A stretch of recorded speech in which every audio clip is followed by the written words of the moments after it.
Deus. Meu conterrâneo, pastor André, é pastor da igreja Comunidade Cristã Canaã, ali na cidade de Sete Lagoas. Já o conhecemos há alguns anos, né, pastor? E para orar, não abençoando porque já é abençoado, convidamos aqui o pastor Júlio César, da igreja Quadrangular, que vai estar intercedendo por ele. Abençoado já é, mas Deus já tem colocado no coração dele uma palavra para transmitir aos nossos corações. E para isso eu convido você mais uma vez a ficar de pé e assim ministrarmos junto ao pastor Júlio César sobre a vida do nosso pastor. Glória a Deus. Louvamos o Senhor. Temos adorado nessa noite. O Senhor já tem nos abençoado, né? Mas o culto sem palavra não é culto. É verdade? Então é hora de Deus falar conosco. E Deus vai usar o nosso pastor para estar ministrando ao nosso coração. Gostaria que você estendesse as suas mãos para cá. Vamos abençoar a vida dele. Amém? Deus, em nome de Jesus, ó Pai, nós te louvamos, ó Pai, por essa oportunidade. Sabemos, ó Deus, que o Senhor se faz presente aqui neste lugar. Sabemos, ó Deus, que o Senhor já tem falado no nosso coração nessa noite, ó Pai. Sabemos que o Senhor já tem curado. Sabemos que o Senhor já tem libertado aqui nessa noite. Mas agora, ó Deus, nós cremos, ó Pai, que o culto será completo, ó Pai, com a Tua palavra, que será ministrada ao nosso coração, ó Pai. E eu quero pedir ao Senhor, ó Deus, que abençoe, ó Deus, o Teu filho. Abençoa o Teu servo, ó Pai. Eu sei, ó Deus, que antes de chegar aqui, o Senhor já ministrou no coração dele, ó Pai. E sei, ó Pai, que o Senhor estará usando segundo a Tua vontade, o Teu querer, e nós estamos abertos, ó Pai, a receber a Tua palavra, em nome de Jesus. Amém. Amém. Obrigado, pastor. Graça e paz, boa noite, Deus abençoe. Se você tem um lugar para se assentar, fique à vontade. Para mim é de verdade um prazer estar aqui nessa segunda-feira, ministrando a palavra de Deus nessa cidade, por qual, né, eu tenho imenso carinho. Quero aqui de antemão agradecer um amigo, pastor Tiago, pelo convite de participar desse movimento de cultura do céu. Você pode falar para quem está do seu lado: e nós vivemos a cultura do céu. Aleluia. Eu estaria talvez muito melhor assentado aí para ser ministrado. É uma responsabilidade. Várias igrejas reunidas, várias tribos de Deus aqui reunidas, mas Deus aprove a ele usar o menor da casa de Jessé nessa noite.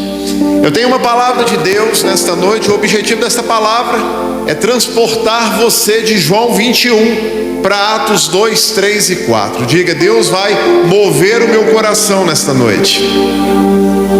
Você jantou não, irmão? Diga: Deus vai mover o meu coração nesta noite.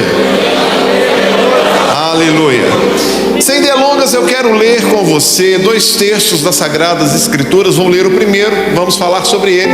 Depois vamos ler o segundo, que é causa deste primeiro que vamos ler.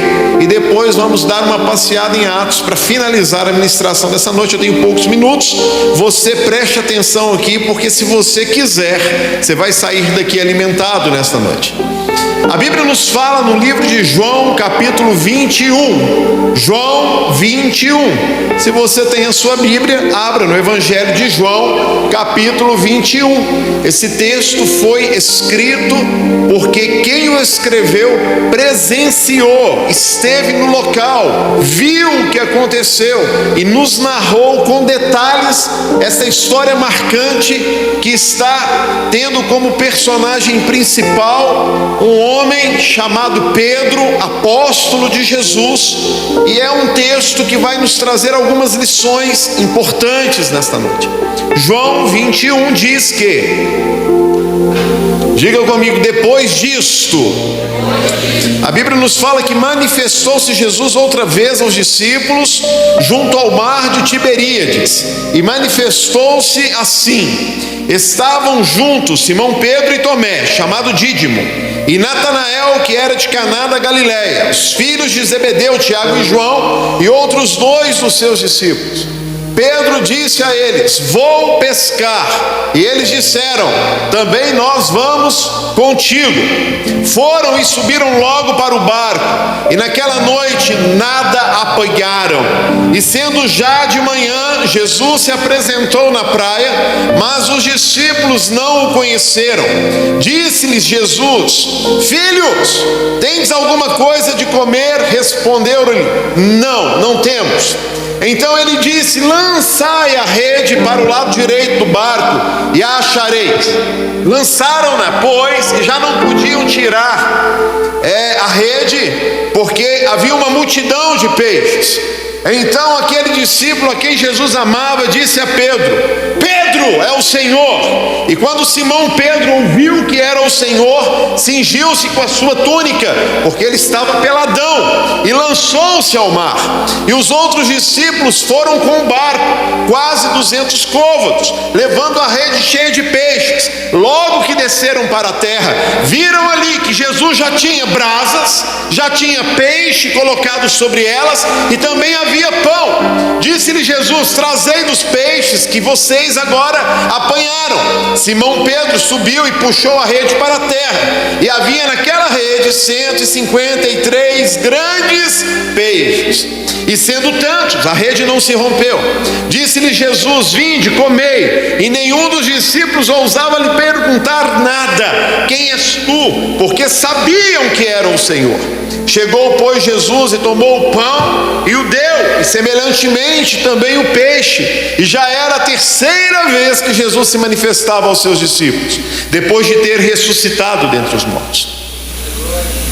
Depois de terem comido, disse Jesus a Simão, filho de Jonas: Simão, ama-me mais do que estes outros? E ele respondeu: sim, Senhor, tu sabes que eu te amo. Disse-lhe: apacenta então os meus cordeiros.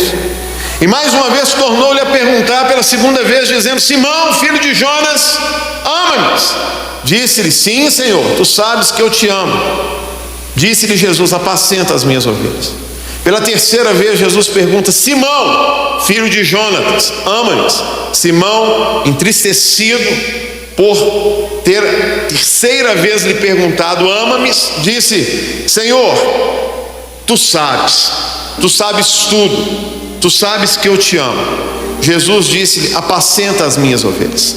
Sabe, Simão, na verdade, eu te digo que quando você era mais moço, você se vestia a si mesmo, andava por onde queria. Mas quando você se tornar velho, você vai estender a sua mão e outro vai te vestir e vai te levar por um caminho onde você não quer ir. Jesus disse isso significando para Pedro o tipo de morte com a qual ele deveria glorificar a Deus. E dito isso, Jesus disse: segue-me. E Pedro, voltando-se, viu que o seguia um discípulo a quem Jesus amava, que era João. Versículos à frente, Pedro pergunta a Jesus: e quanto a este? E o Senhor disse: que te importa, se eu quero que ele fique até que eu venha? Que te importa? Segue-me tu. Divulgou-se então entre os discípulos que João não provaria da morte. Irmão, deixa eu te falar uma coisa, olha para mim aqui. O primeiro texto, a primeira frase, diz que Jesus foi se mostrar aos discípulos, e a primeira expressão é: depois disso. A pergunta que eu te faço é: depois disso o quê? O que havia acontecido?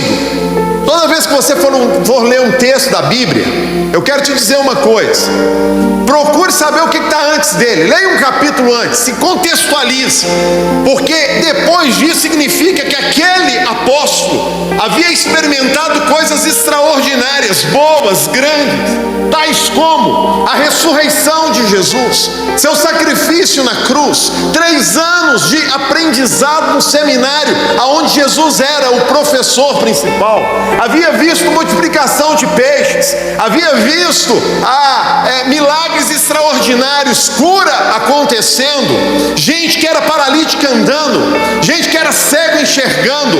Ele havia estado no Monte da Transfiguração, ele havia visto Jesus se transformar diante dos olhos dele, ao lado de Elias e Moisés. Depois de tudo isso, ele diz: vou pescar.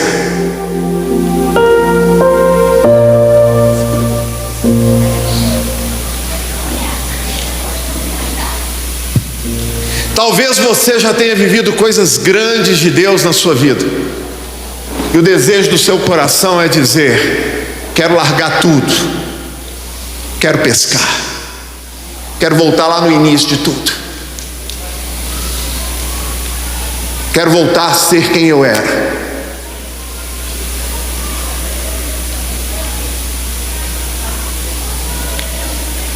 O problema disso é que a gente sempre influencia quem está com a gente quando a gente quer voltar para trás.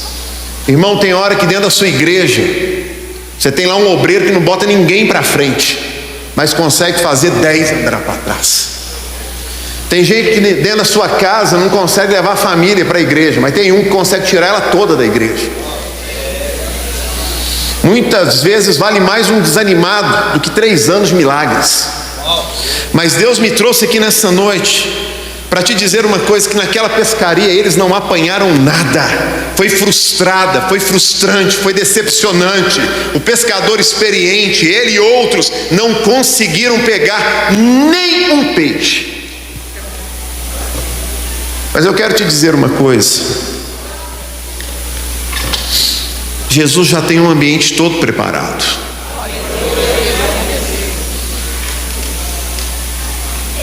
E Ele gosta de dialogar com as nossas fraquezas. Ele grita para os discípulos: ei, vocês têm alguma coisa para que eu possa comer? E eles tiveram que confessar: nós em nós mesmos não temos nada. E eu quero que você, se lembrando do texto, traga a sua memória: na praia já tinha brasa, na praia já tinha peixe, na praia já tinha pão. Você pode não ter nada, meu irmão, mas Deus já tem tudo preparado. E aí eu quero te dizer uma coisa: a questão ali não era a pescaria, a questão ali era o encontro. Porque se você abre a sua Bíblia no livro de Marcos capítulo 15, a Bíblia nos fala que esse discípulo frustrado, decepcionado, fraco, caído, a Bíblia nos diz no livro de Marcos, no capítulo 15, que Pedro, quando Jesus foi preso, o seguia de longe. E estando frio, vendo Jesus preso, ele se assenta numa fogueira. E no meio daquela fogueira, cercado por pessoas contrárias, ele é colocado à prova e alguém pergunta: você é um deles? E ele diz: não. A Bíblia nos fala que isso se deu no pátio baixo do Sinédrio. Deixa eu te falar uma coisa: quem segue Jesus de longe anda em lugares baixos. Quando questionado, ele diz: não sou eu. A Bíblia nos fala que ele vai para o fundo do pátio. Não basta estar longe, não basta estar baixo. Quem anda sem Jesus vai para o fundo, tentando se esconder, tentando não ser visto, tentando não ser confrontado. E a Bíblia nos fala que pela terceira vez ele é novamente arguído: você pertence ao Galileu, você é de Nazaré, você anda com Jesus. E ele disse: olha, no livro de João ele fala assim: que Deus me amaldiçoe se eu estiver mentindo, eu não o conheço. Meu Deus! Quem anda longe de Jesus não tem visão, não mede as consequências. Mas eu quero te dizer uma coisa: Jesus não desistiu de Pedro. E eu digo: Jesus não desistiu de você. Jesus preparou um ambiente, Jesus gerou uma oportunidade. A Bíblia nos fala que quando Pedro nega Jesus, ele olha para Pedro. E eu quero te dizer: o olhar de Jesus para Pedro naquela noite, aonde ele foi negado, não é um olhar da acusação, não é um olhar da cobrança, é um olhar do amor, da compaixão, de quem é grande, de quem sabe todas as coisas, conhece o seu coração. Não bastou um olhar, ele mandou um convite especial para Pedro, dizendo: ei, mulher, fala com os discípulos para me encontrarem em Jerusalém, e fala também com Pedro. Jesus tem um convite especial para quem fracassou, para quem falhou, para quem errou.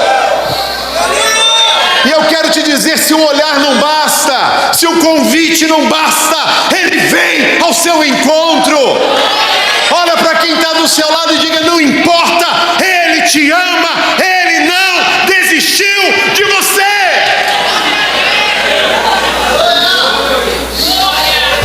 Eu quero te dizer uma coisa: você pode ser o melhor naquilo que você faz, mas longe de Jesus você não produz nada.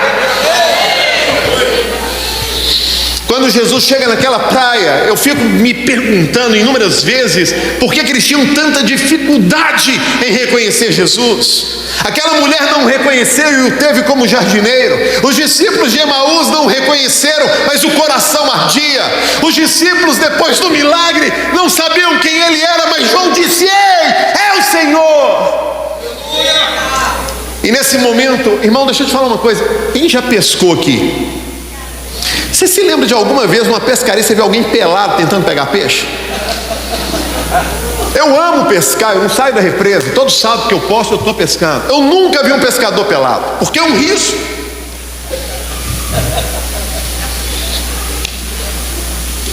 Não é esse tipo de isca que o peixe gosta. E aí Pedro, ele se veste e pula na água. Eu me lembro de Adão. Quando come do fruto e ouve a voz do Senhor, ele diz: ei, estou pelado, preciso me esconder. A vergonha estava à mostra. Mas eu quero te dizer, a religiosidade não tampa a sua vergonha.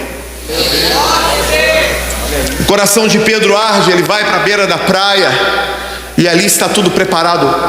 Pare comigo, venha em Marcos, e se lembre que Pedro negou Jesus assentado à beira de uma fogueira. Pegou? Jesus está recriando momentos. Jesus acende a fogueira e fala para Pedro: Pedro, a primeira era de quem seguia longe, a segunda é de quem está sentado ao lado. A primeira era de quem tinha medo, a segunda é de quem está guardado e protegido. A primeira era de quem nega, a segunda é de quem confessa. A primeira fogueira é de quem foge e se esconde, a segunda fogueira é levantada e acesa para quem se levanta para ser transformado. A primeira tinha ameaças de morte, a segunda apontava para a vida eterna. Eu estou aqui nessa noite para te falar: Deus está acendendo fogueiras diante de você hoje, te chamando para se assentar e ter um tete a tete com Ele. Meu tempo está acabando, eu vou tentar abreviar. É difícil. As duas fogueiras foram antecedidas de uma janta. A primeira da Páscoa, pão e vinho sendo partilhado. A segunda me traz à memória a primeira, porque o pão foi dado, mas já não tinha sangue a ser derramado, mas peixe para ser comido. A primeira aponta para a redenção única, eterna e eficaz. A segunda para o símbolo do cristianismo, o peixe, o ictus. Cristianismo, ismo, governo, Cristo, Ele é o Senhor. Se antes, Pedro, eu era o sacrifício, agora eu sou o Senhor. Se antes eu vim sacrificar a minha vida por você, agora a chave da vida e do inferno e da morte estão na minha mão.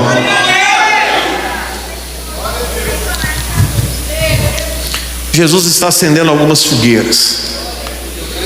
Jesus está te chamando para um concerto. Jesus está te chamando para estar perto.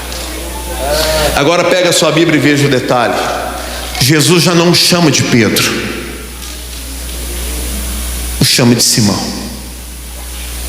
Num primeiro momento uma incoerência, porque foi Jesus que disse: Simão, você já não é Simão, você é Pedro. Mas agora o Pedro é chamado de Simão. Pedro é fortaleza, rocha, fundamento. Simão é ouvinte, aquele que escuta. Na fogueira de Jesus, por maior que você seja, por mais forte que você seja, Ele diz para você: senta e escuta, eu vou falar contigo. Eu me lembro de Jó quando ele falou: Jó, vem aqui, eu vou te perguntar e você vai me responder como homem. Aonde você estava quando eu fiz todas essas coisas? Aonde você estava, Jó? Sabe, irmãos, nós precisamos deixar de ser tão duro como Pedro era, sabe, tão prepotente, tão dono de si. Esse Pedro que disse para ele: todos vão te abandonar, mas eu não vou contigo até a morte, não te nego, não te largo, não te solto, eu estou contigo. Foi o mesmo covarde que disse que Deus me amaldiçoe se eu tenho parte com ele. Deixa eu te falar uma coisa: o que importa para Deus não é você ser aprovado na prova, é amá-lo sobre todas as coisas. Porque aprovado, meu irmão, eu e você seremos muitas vezes reprovados, mas a Bíblia fala em Coríntios 13: vai-se a fé, vai-se a esperança, mas o que permanece é o amor de Deus por aqueles que o chamam de Pai. Pedro, tu me amas. Pedro, tu me amas. Pedro, tu me amas.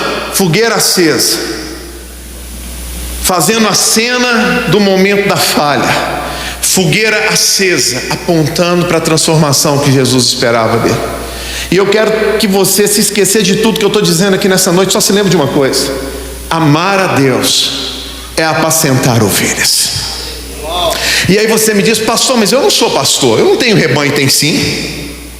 Se você é mãe, você tem rebanho dentro de casa que você chama de filho. Se você é marido, você tem rebanho dentro de casa que você chama de esposa. Se você é empresário, você tem rebanho dentro da sua empresa que você chama de empregado. Se você é um advogado, você tem cliente que é também, sabe, ovelha a ser pastoreada. Irmão, eu não sei que tipo de ovelha que Deus está colocando no seu rebanho, mas Ele tem uma missão para você. A Bíblia nos diz: se quer cumprir todos os mandamentos, ama a Deus sobre todas as coisas e o teu próximo como a ti mesmo. Fala para quem está do seu lado: apacenta ovelhas. Mulher, olha para quem está do seu lado e diga assim: apacenta suas ovelhas.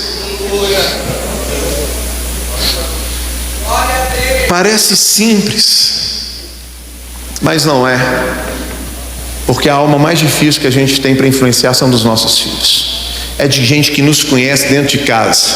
É de gente que conhece os nossos nomes, sabe de qual é o nosso CPF. Como é difícil para apacentar essas ovelhas. Eu estou aqui nessa noite para te dizer uma coisa: se Deus está acendendo fogueiras, se Deus está te fazendo recordar dos momentos que um dia você caiu, tropeçou, falhou, errou, sabe, pisou na bola, se você está aqui nessa noite frustrado, se você está cansado, deprimido, ansioso, se você está com vontade de chutar o balde, eu estou falando para pastores aqui, se você está pensando que seu ministério está falido, que você falhou, que você não tem resposta para dar para Deus, Deus me tirou de Sete Lagoas, me trouxe aqui para te dizer uma coisa: só está começando.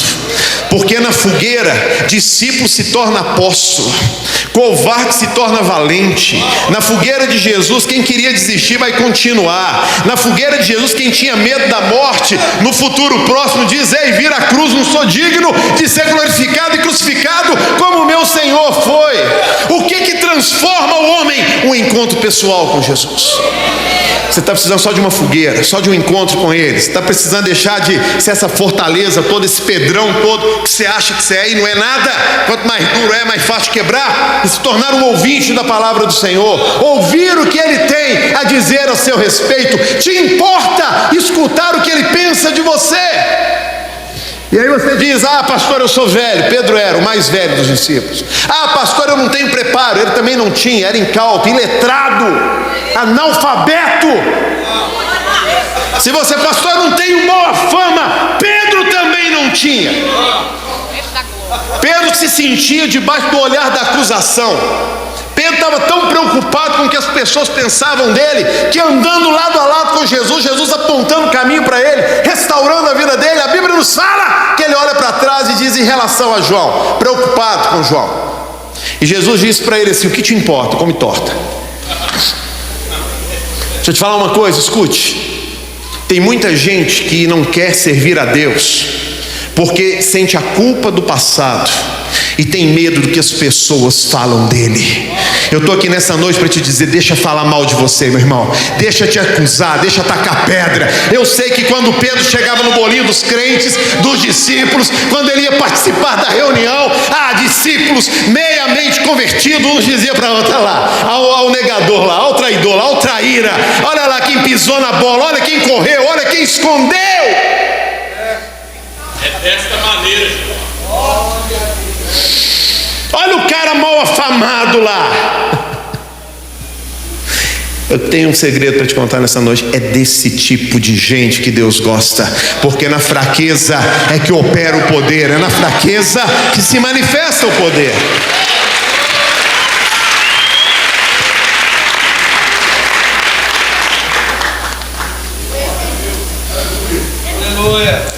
A fogueira está acesa. Lugar de crente não é sentado quem está em posição contrária, é sentado na mesa de quem é rei. Apacenta as minhas ovelhas. Se antes seguia Jesus de longe, agora está seguindo Jesus de perto. Eu quero finalizar a ministração dessa noite. Como eu queria poder passar essa madrugada aqui destrinchando texto a texto, palavra a palavra. Mas o covarde que vocês viram nas leituras anteriores não é o mesmo que se apresenta em Atos, capítulo 2, 3 e 4. A Bíblia nos fala que em Atos, certo dia, Pedro e João estavam subindo ao templo na hora da oração, às 3 da tarde. Um aleijado de nascença estava sentado à porta de um templo chamado Formosa. Foi ali colocado para pedir esmolas. Ele olha para Pedro e João, estende a mão e diz: me dá uma esmola. Pedro olha para ele e diz: ei, olha para mim. Não tenho prata e não tenho ouro, mas o que eu tenho, o que eu carrego, eu te dou. Levanta e anda em nome de Jesus de Nazaré. Aí você diz: que milagre o paralítico andar. O maior milagre é aquele que se escondia dizer para quem estava olhando para ele: olha para mim, olha para mim, olha para mim. Eu não tenho vergonha do meu passado, do meu fracasso, da minha culpa. Olha para mim. Eu estou levantando a minha mão e liberando uma palavra profética sobre as pessoas que aqui estão, sobre os ministérios que aqui estão. A partir de hoje, ande pelas ruas de Pedro Leopoldo, não pensando no passado, mas no futuro que Deus preparou, e diga a esta cidade: olha para mim, olha para mim, olha para mim. A Bíblia nos fala que já não era com os criados das autoridades judaicas, mas era diante dos doutores da lei. E ele anunciava: o Jesus a quem eu prego foi aquele que vocês crucificaram e foi ressurreto, e isso é testemunhado por muitos. É este nome que eu trago. E eles olhavam para Pedro e diziam: como pode esse menino que não tem letra, que não tem cultura, que não tem dinheiro, que não tem importância, que não tem cargo, que não tem posição, que autoridade é essa? E a Bíblia nos fala que naquele dia 3.000 almas de uma vez só se renderam ao Senhor e foram batizadas. A Bíblia nos fala que era esse Pedro que falava, e os lugares onde ele estava eram tomados por terremotos, e a presença de Deus enchia toda a casa. Nessa noite Deus me mandou aqui e termino dizendo: Ele acendeu uma fogueira nova para você se assentar. E eu quero dizer mais ainda. Eu sei que tem muita gente preocupada com tanto de coisa, que tem conta para pagar, tem problema na família, tem problema na empresa, tem problema na igreja, no ministério. Deixa eu te falar uma coisa: aonde ele está tem milagres. Ele fala para Pedro: Pedro, lança a rede do lado direito. Se você lembrar, no início de todas as coisas, no chamado de Pedro, Jesus não disse a ele: lança do lado direito. A Bíblia nos fala: lança no fundo. E a Bíblia nos fala que foram milhares de peixes pequenos incontáveis. A história mudou. Agora já não é a profundidade, já não é a intensidade, é o modo, é o lugar. Pega isso. O que Deus quer mudar em você, meu irmão, não é o quanto você faz, é a forma que você faz. E eu estou pregando para gente vivida, experimentada, que já andou muito com o Senhor. A questão não vai ser a quantidade do negócio que Deus vai fazer na sua vida a partir de agora. Pega isso. A questão agora é que tem número exato e tamanho exato. 153 grandes peixes. Faz assim com a sua mão e diga comigo: não vai ser a quantidade, não vai ser a velocidade, não vai ser a intensidade. Diga: vai ser o modo, vai ser a direção que Deus vai me usar. E a questão não é ser muitos, mas é ser grande. Irmão, receba a grandeza da glória de Deus, do ministério de Deus, do poder de Deus, do futuro de Deus. Deus vai fazer coisas grandes para quem anda com Ele, lado a lado com Ele, cumpre a missão e não tem medo de vencer o passado para viver o futuro. Que Deus te abençoe em nome de Jesus. Glória a Deus. Você recebeu nessa noite? Quem recebeu nessa noite, dá um glória a Deus. Aleluia.